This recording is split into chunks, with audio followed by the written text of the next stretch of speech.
Okay, good evening and welcome to the Zoning Board of Appeals meeting for the town of Eastchester. This is the March meeting. Today is March 11th, 2025. We begin our meetings with a Pledge of Allegiance. Please rise and remove your hats. Pledge allegiance to the flag of the United States of America and to the republic for which it stands, one nation, under God, indivisible, with liberty and justice for all. Yeah, I realized no one was wearing a hat, Michael, and I got to laugh at it. I got it. It was like it was grade school, just reaction. Okay, so a couple of things to go over before we begin our meeting. As I always do, I go over the ground rules for the evening, and as per every meeting, and for most government and quasi-government agencies, we observe Robert's Rules of Parliamentary Order. It's a lengthy book, but the abridged version is that we take action based on motion, resolution, and vote. And with our one new matter tonight, board members and the public and the applicant will be able to address the board when recognized by the chair. Just a note, by the way, on the new application and on all new applications, the entire package has been marked submitted. It's a public record. You're free to read your application if you like. It really is not necessary. I would say just summarize your application. But again, if you'd like to read it, we're just really focusing on the five-part test. And then the board would have an opportunity to ask questions, and then the public will have an opportunity to be heard. Anyway, also going through the ground rules, just a reminder, as I remind in every meeting, that no new correspondence is ever accepted after the close of a public hearing. Tonight, we have a four-member board. Unfortunately, Mr. Miller could not be here. And one member is abstaining from voting on the one resolution. We also have some items that are marked adjourned on consent. So, application 24-14, that's 6 Sprague Road, is adjourned on consent.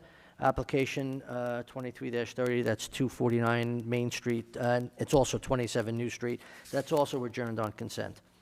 The applications for resolution, which are 2509 80 Park, 2510 11 Maple, and 2208 4 Sprague, those are also adjourned on consent. I have a motion at this time to approve the minutes of the February 11, 2025 meeting. Is there a second? I'll second. Mr. Cahalan, all in favor? Aye. Okay.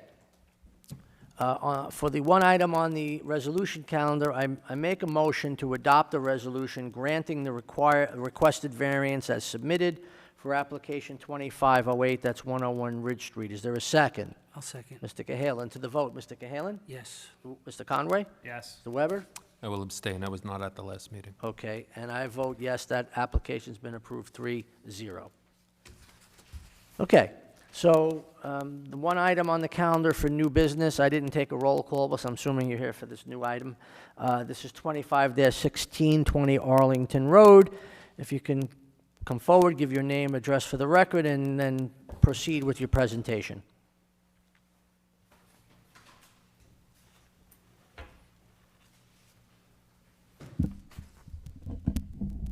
Good evening, members of the board. My name is Thomas Haynes. I'm from Haynes Architecture, representing an application tonight on behalf of Mr. Mailini, located at 20 Arlington Road. We are before you tonight proposing we're requesting area variances for a proposed outdoor kitchen.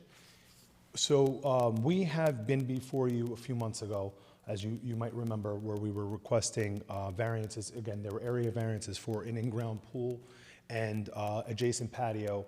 So our application at that time had requested 4 individual variances. They were all area variances. 2 of them were proximity to the yards. One was the left side yard, one was the rear. One of the variants, which was the third variances, was the proximity from the pool structure to the primary dwelling itself. And the 4th variance at that time was a request for a coverage variance. So the owner, Mr. Mailini, and myself had in discussions that there was another facet to the proposal, which was to incorporate a semblance of an outdoor kitchen. Something in my brain just dropped the ball on this, but I think what happened was I kept on just thinking about it with an outdoor kitchen in regard to coverage, and where we had discussed locating this outdoor kitchen is located in the right rear corner of the home, where there's an existing patio that goes, quite close to the property lines. So in my mind, when we had our discussions, it was always about a coverage issue, and I said, we're gonna request a coverage variance here. If we get the coverage variance, we're gonna be fine, because, particularly if we propose an outdoor kitchen in that location down the road or whenever it might be, we are just going to locate that directly over a patio that exists. So I think that that's sort of the disconnect in my brain of when we filed this thing. Also, there was a matter of just, trying to make the zoning board agenda for the pool, the in-ground pool, so my client can have a pool to swim with his family in the summer, and that sort of brought us to where we are today. So with that said, the pool, the outdoor kitchen was being designed by a third party with, you can see the renderings on the board, and it was to actually be in direct correlation with its size and proportions and everything to the pool itself. So what we're proposing to you and requesting from you today is our 3 area variances, 2 of which are the same dimensional variances that we requested and were granted for the pool application. However, the percentage on breakdown requests today are different. We're actually much less of a percentage request for variance. The reason being is that the pool dimension from the side yard and the rear yard was a requirement of holding 10 feet at minimum. The accessory structure for this outdoor kitchen area has to only be 6 feet to the lot line. So when you just do the math and get your percentage, you can see that our request percentage is less than it was for the pool. But in either event, we're proposing the same rear yard setback, and the proximity of the outdoor kitchen setback to the dwelling are going to be the same that we were already granted for on the last application. The third variance that we are requesting today and looking to seek approval on is the proximity to the right side property line. So when I can walk you through the plan momentarily, but the reason we have the request to the right side property line is twofold. Number one, as I mentioned, the patio goes all the way to that right-hand corner where we're looking to tuck back this outdoor kitchen. If you recall visiting the site and from the presentation a few months ago, the backyard is very limited in size and usability. So we have the pool located towards the left-hand side, and there's going to need to be some dimension between the water edge and this proposed outdoor kitchen, because the outdoor kitchen, you can see from the renderings, is really going to be more of an entertainment area. There's going to be an island or a peninsula to sit at, and there's going to be a backdrop wall with a TV that you can view both from the pool and from the yard. So because of the situation of how that property is laid out when my client purchased that property, there's really not a lot to do back there. So the goal is to locate the outdoor kitchen to the right as much as possible. If we kick it in any further, we're going to be encroaching into the area of the pool. So again, we need a minimum distance there for safety, but also just for functionality. And also, we would be left with a larger dead space behind this outdoor kitchen that really just doesn't make much sense. So with that said, the person of the adjacent properties that would be immediately affected, if you want to call it that, would be the property located to the right. We do have a full letter of support from that neighbor, which is at 16 Arlington. I've since submitted that to the board, and is also available online. And I also have a hard copy here too, in case anybody had any questions there.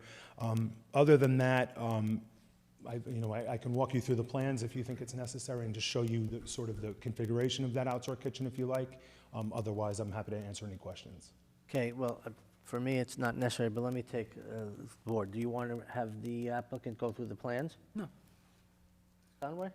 No need. Okay, so then we'll get to the board for any questions or comments. Mr. Oh, One I'm thing, sorry. just before you do that, I just wanted to mention, because the applicant is seeking a variance from that distance between the kitchen and the home, we referred this application to the fire department.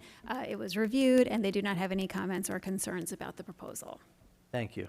Good. Okay, yeah. So, Mr. Halen, any questions or comments? Yeah, I do. I have some questions from the renderings. I can't tell, how high is the wall in the TV? So, if I may. Please, take the Please. microphone with you. Okay, so it's a little difficult to see that on the actual renderings that were prepared. But on our plans, I have an elevation drawing.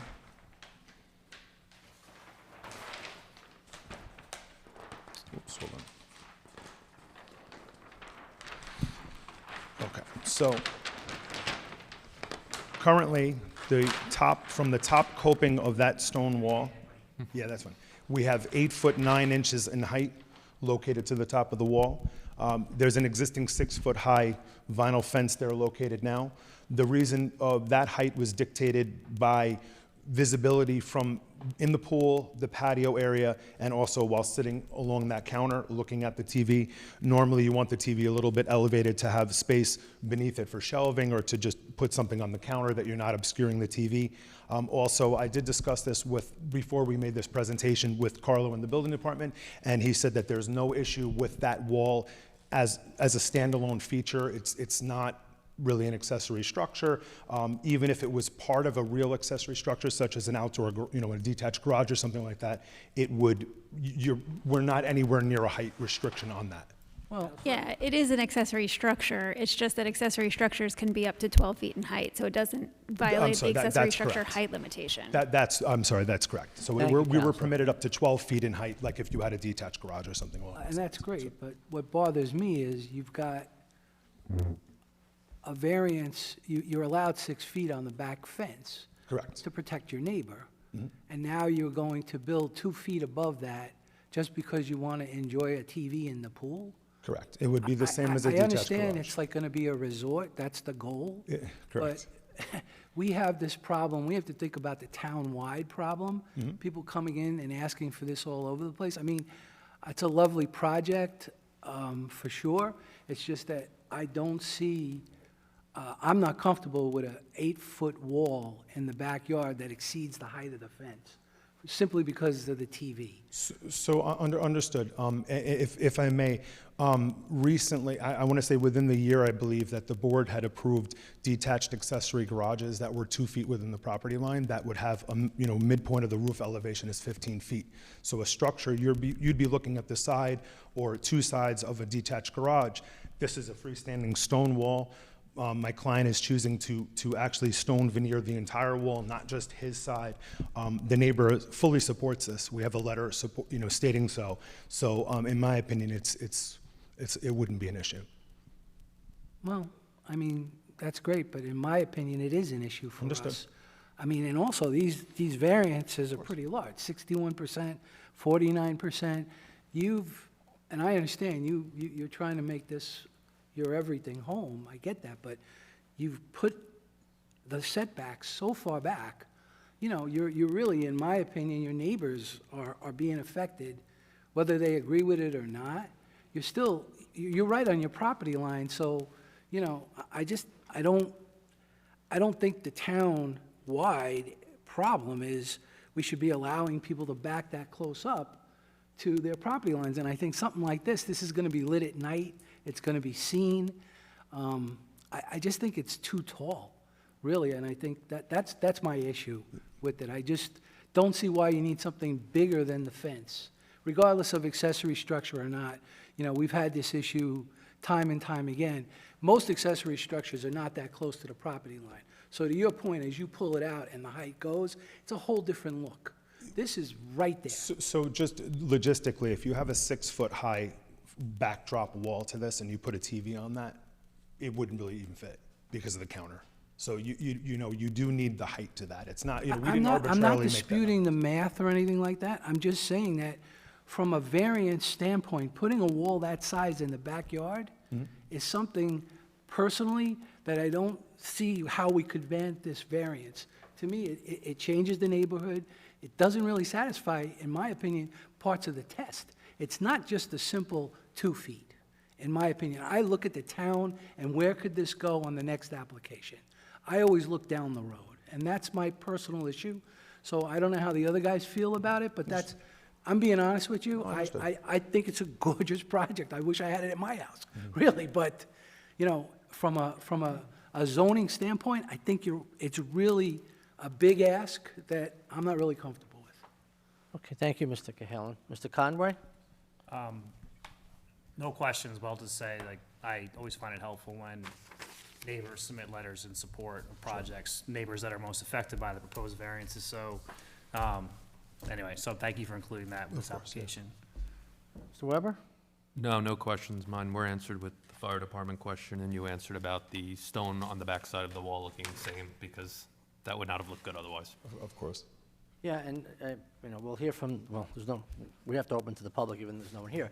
But, you know, Eastchester is a very mature community, and I don't mean that emotionally, I mean, it's an old community. And we're all on very small lots, so I understand what we're dealing with.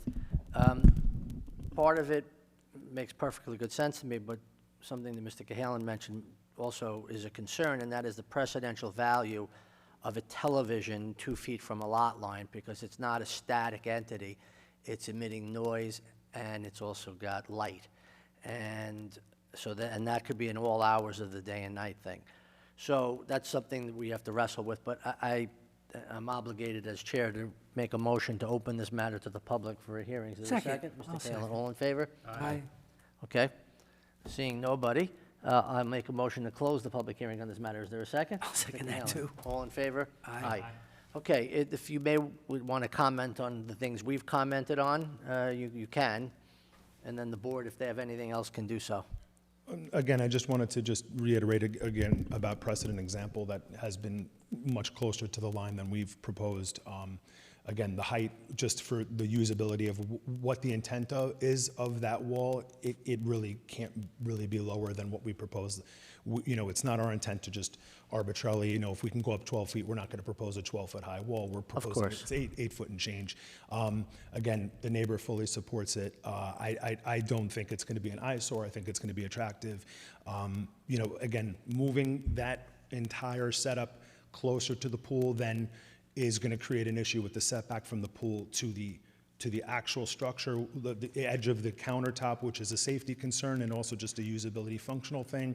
I think we're going to be creating a big dead area to the right side of his kitchen that really would be useless. You know, to me, the patio is already in place. We're 95% obscured by a 6 foot high vinyl fence. The neighbor's in support of it, and I think that sums it up. Your presentation is very reasonable and compelling, and just understand the board has other considerations in terms of precedential value. And I'd like to just, I guess, clarify or state for the record that the board is also free to grant certain aspects of the application, but not all aspects. I want to make... That's correct. You know, so if someone was compelled to feel that certain variances were okay, but one wasn't, they are free to do that as well. That's correct. So just council cleared that up, so thank you. So I'll get back to the board. Mr. Cahalan, anything further? I don't want to be argumentative. No, I just, you know, this is, I really don't. I mean, I don't put much weight on the neighbors. I really don't. I think that's great if they're in support. If they're not in support, that doesn't sway me either. I think one way or the other, the law is the law, and that's what we're supposed to interpret. that's very fair. It's the So- application, not the applicant, and... Exactly. Yeah, You know, it's we've t- had many people here with pitchforks. Yep. And we've had other things with no pitchforks. So I'm not swayed by letters one way or the other. Like I said, I just think that it's a precedential nightmare for us, considering what's going on in the town. You know, there's a lot of things that this opens up for that I'm, you know, not comfortable with. You know, and the other thing, just quickly, is I know the architect owned up to a mistake, but it seems like maybe had you planned this better, you wouldn't be having this problem. So, Okay. Well, thank you for your input, Mr. Cahalan. Mr. Conway? Nothing for me. Weber? Nothing I further. don't have anything further. I make a motion to adjourn this application for resolution at the next meeting. Is there a second? I'll second. Mr. Cahalan, all in favor? Aye. Thank you for your Thank you all very presentation. much. Okay. Did we do all the resolutions? Just one of them. Okay. So there's one item of business left, and that is for me to make a motion to close our meeting tonight and adjourn to the April meeting. Our April date is, let me take a look, April 8th. Tuesday, April 8th, 2025. Is there a second to my motion? I'll second. Mr. Weber. All in favor? Aye. Good evening, Eastchester. Okay.